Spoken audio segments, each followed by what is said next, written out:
inflation?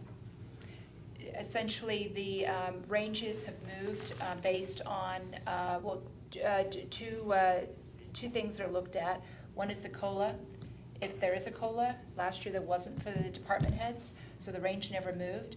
We also take a look at all those ranges every 3 years and compare them to like jobs in comparable cities, and that could warrant a market adjustment if the data shows that we're off. Is the step increase automatic, or is it a merit increase? That's all part of the discussion that we're going to continue to have. What we wanted to do was make sure that to bring these items before you prior to the anticipation of hopefully at some point hiring a finance director. But I've asked that we also go deeper into, and this is where it gets into the union positions as well, the whole question of merit pay, cost of living, some of the other pieces that all click in here and how those work and how they're paid out.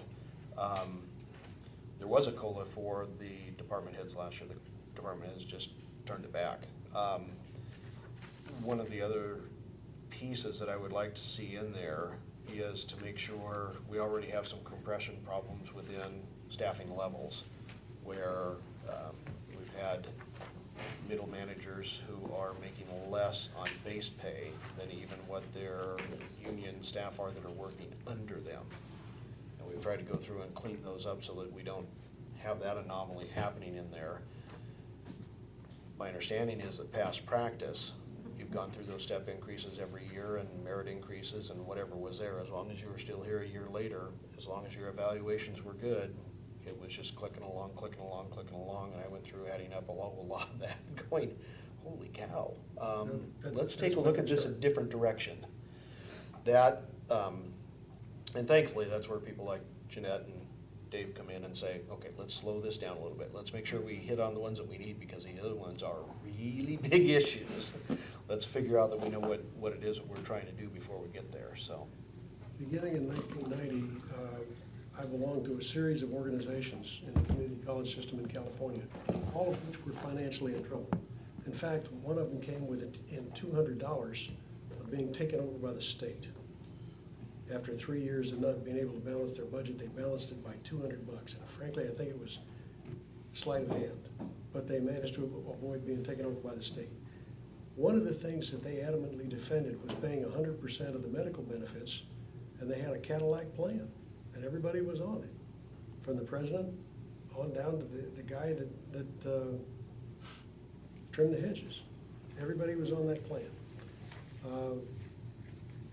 I noticed that we have medical, dental, optical that we're paying 100% of. We're paying 100% of the term life insurance and long-term disability.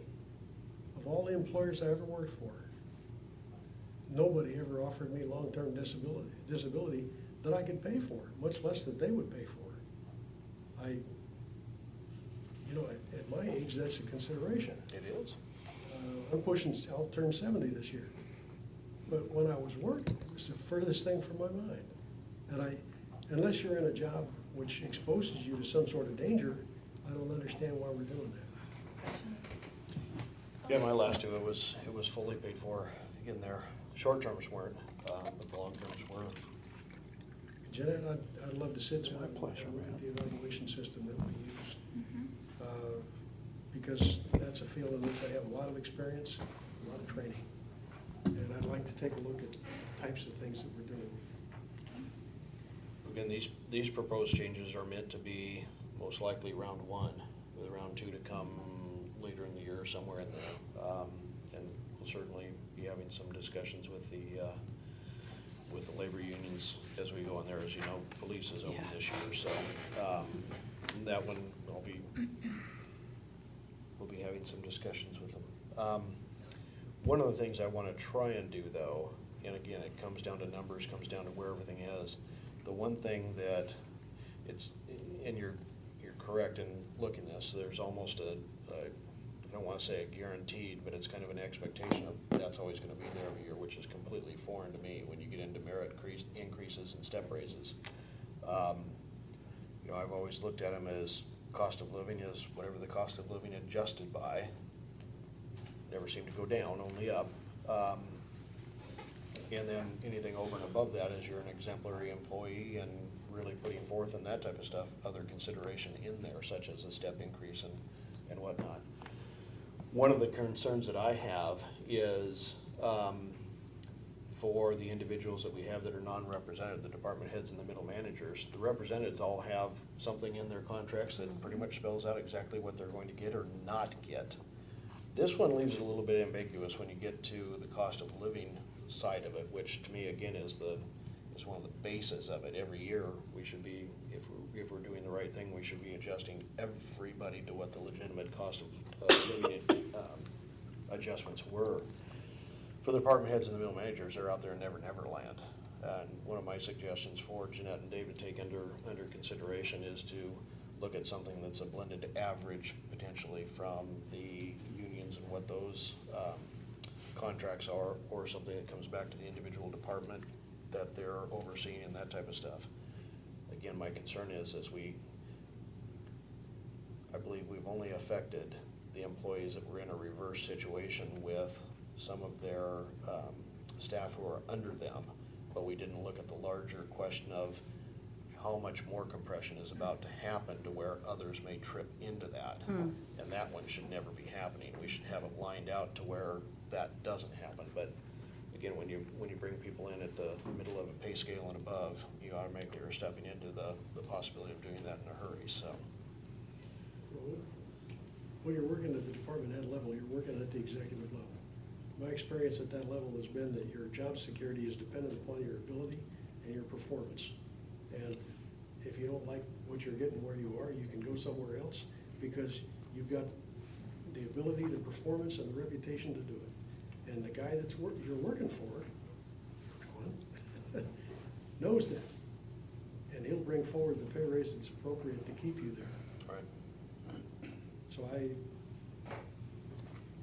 there's a fair amount of ambiguity in the executive level positions and the tenure, and that's something you have to live with. If you're gonna work at that level, that's one of the prices you pay. There's no job security except based on your ability, your performance, Right. and your reputation. Other questions, comments?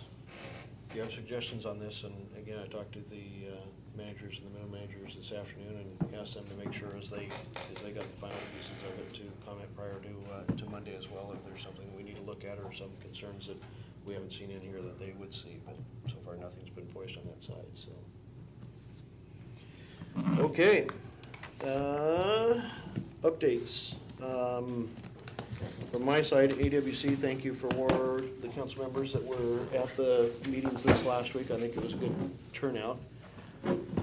AWC and the city of Vancouver, I think, did a great job showcasing, and it didn't hurt that the weather turned right in time for everybody to come in. So I've seen a lot of the pictures going through, and they were pretty spectacular. There is, I'll be attending, I think, later this week, it looks like, a session up in the Olympia Tumwater area of some of the new mayors and that type that was born out of one of those sessions over there. So,